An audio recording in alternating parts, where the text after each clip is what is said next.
এদিকে রবিবাসরীয় প্রচারে হুগলির বিজেপি প্রার্থী লকেট চট্টোপাধ্যায় চুঁচুড়ার চকবাজারে ঘুরে ঘুরে বাজার করে জনসংযোগ করলেন লকেট চট্টোপাধ্যায়।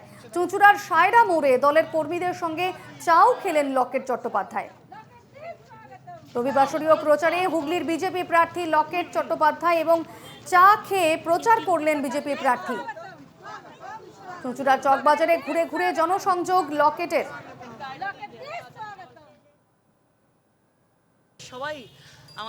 সবাই বলছে, সবাইয়ের আশীর্বাদ আছে।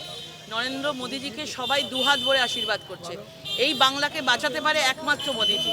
দুর্নীতি থেকে বাঁচতে মোদীজিকে ভোট দিন, মহিলাদের সুরক্ষার জন্য মোদীজিকে ভোট দিন এবং নিজেদের উন্নতির জন্য, ডেভেলপমেন্টের জন্য মোদীজিকে ভোট দিন। কারণ মোদীজি ছাড়া এখন কোনো গতি নেই। তৃণমূল সরকারটা পুরোপুরিভাবে দুর্নীতিতে, সিন্ডিকেট, তোলাবাজি, খুন, খারাপি সবের মধ্যে ডুবে গেছে।